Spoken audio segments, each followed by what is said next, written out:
ఎన్టీఆర్ జిల్లా కలెక్టర్ గారికి నమస్కారం. అదేవిధంగా ఎన్టీఆర్ జిల్లా డిప్యూటీ డిఈఓ గారికి నమస్కారం. నేను ఒక విషయం తెలియజేయటకై మీ ముందుకు వచ్చాను. ఎన్టీఆర్ జిల్లాకు చెందినటువంటి ఒక గవర్నమెంట్ టీచరు చేస్తున్నటువంటి ఆగడాలను మీ ముందు పెట్టాలని నేను మీ ముందుకు రావటం జరిగినది. తన మీద తప్పనిసరిగా మీరు యాక్షన్ తీసుకోవాలను. అతని యొక్క వివరములు నేను మీకు తెలియజేస్తున్నాను. అతని పేరు ఎం శ్రీనివాసరెడ్డి. జల్లికుంట అనే గ్రామంలో ఏకొండూరు మండలం యూపీపీ స్కూల్లో టీచర్గా చేస్తున్నాడు. టీచర్గా చేస్తూ అతను కొన్ని సంవత్సరాలు బట్టి టీచర్ వృత్తి కంటే కూడా గవర్నమెంట్ నుంచి శాలరీ తీసుకుంటూ అతను ప్రైవేట్గా చాలా కాలేజీల్లో పెట్టుబడి పెట్టి అతని పేరు మీద కాకుండా వేరే వాళ్ళ యొక్క పేరు మీద కాలేజీలను కొని బినామీగా ఉంటూ బినామీ పేర్లతో కాలేజీలను రన్ చేయడం జరుగుతుంది. బినామీ పేర్లతో కాలేజీలని రన్ చేస్తున్నాడు. ఆ కాలేజీల్లో ఒకటైనటువంటి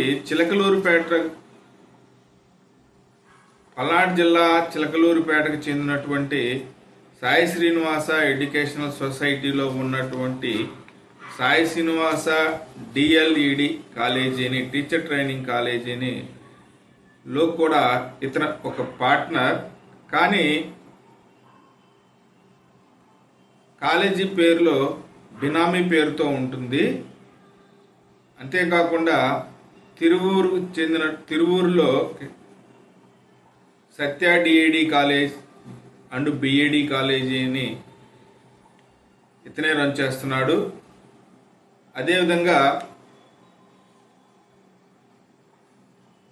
ఖమ్మం జిల్లాకు చెందినటువంటి పాల్వంచలో హోలీ ఫెయిత్ అనేటటువంటి డిఎడ్ బిఎడ్ కాలేజీని కూడా రన్ చేయటం జరుగుతుంది. ఎక్కడా కూడా ఇతని పేరు ఉండదు. డబ్బులు కూడా ఇతని అకౌంట్లలో కాకుండా అన్ని ఫేక్ అకౌంట్లు పంపించి వేరే వాళ్ళ పేర్ల మీద ఉన్నటువంటి అకౌంట్లు పంపించి ఆ అకౌంట్లో డబ్బుల్ని డిపాజిట్ చేయించుకుంటాడు. ఇలా డిపాజిట్ చేయించుకొని నా చేత చాలా డబ్బులు డిపాజిట్ చేయించుకున్నాడు. కాలేజీలో నన్ను ఒక ఎంప్లాయీగా పనిచేస్తూ ఉంటే అమౌంట్ని డిపాజిట్ చేయించుకొని నాకు రావాల్సినటువంటి డబ్బుల్ని నేను అడిగినందుకు వైసీపీ గవర్నమెంట్ ఉన్నప్పుడు నా పైన 2 సార్లు దాడి చేయడం జరిగింది. ఎందుకు దాడి చేశారు అంటే, నేను ఈ శ్రీనివాసరెడ్డి మీద, జల్లిపల్లి పరమేశ్వరరావు గారి మీద స్పందనలో కంప్లైంట్ ఇవ్వటం వలన మా మీదే కంప్లైంట్ ఇస్తావా, మా గవర్నమెంట్లో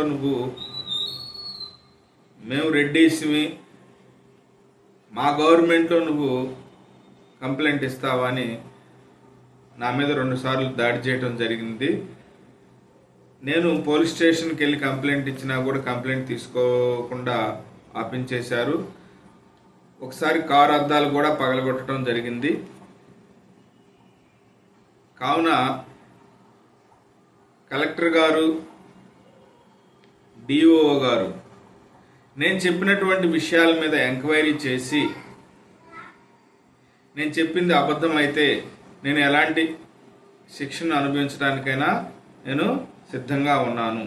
ఇప్పటికీ కూడా నాకు రావాల్సినటువంటి డబ్బుల్ని అడుగుతానని నా ప్రతి ఫోన్ నెంబర్ని రిజెక్ట్ లిస్ట్లో పెట్టాడు.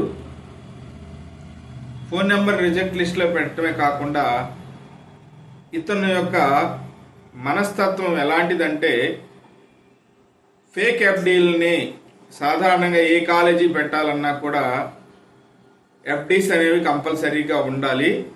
ఫేక్ ఎఫ్డీలని క్రియేట్ చేసి, State Bank of India fake ఎఫ్డీలని క్రియేట్ చేసి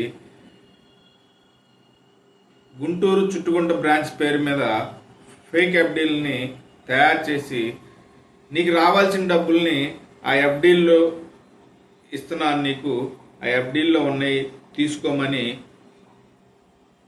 నాకు ఎఫ్డీలు ఇవ్వటం జరిగింది. మెచ్యూరిటీ అయిన తర్వాత ఈ ఎఫ్డీల మీద నేను ఫేక్ ఎఫ్డీలు ఇచ్చారు.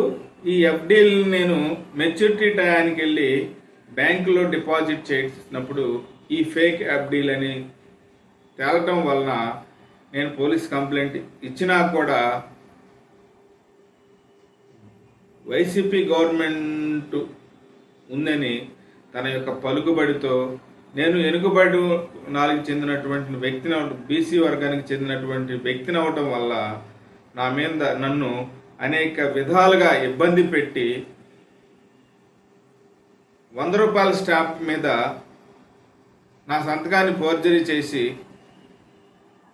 ఫోర్జరీ సంతకంతో డబ్బులు కూడా నాకేదో ఇచ్చినట్టుగా రాసినారు.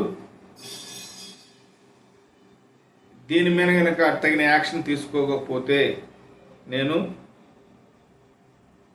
సీఎం ఆఫీస్ గారు, చంద్రబాబు నాయుడు ఆఫీస్ గారి ముందు, లేదా డిప్యూటీ సీఎం గారు అయినటువంటి పవన్ కళ్యాణ్ గారి దగ్గరకు కానీ, లేదా ఎడ్యుకేషనల్ మినిస్టర్ అయినటువంటి లోకేష్ బాబు గారి దగ్గరకు కానీ ఆల్రెడీ నేను ఈ విషయాన్ని చేరవేయడం జరిగింది. కానీ పూర్తి సమాచారం కోసం ఎస్సీఆర్టీని కనుక సంప్రదించినట్లయితే ఇతను చేస్తున్నటువంటి ఫ్రాడ్ని మీకు పూర్తి సమాచారంతో మీరు సేకరించగలరు.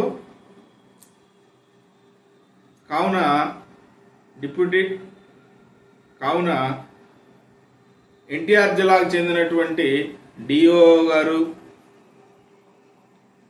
ఎన్టీఆర్ జిల్లాకు చెందినటువంటి కలెక్టర్ గారు, ఇతను ఏ స్కూల్లో పనిచేస్తున్నాడో కూడా నేను వివరంగా చెప్పాను. అతని మీద కంపల్సరీగా యాక్షన్ తీసుకొని నాకు న్యాయం చేయవలసిందిగా మిమ్మల్ని ప్రార్థిస్తున్నాను.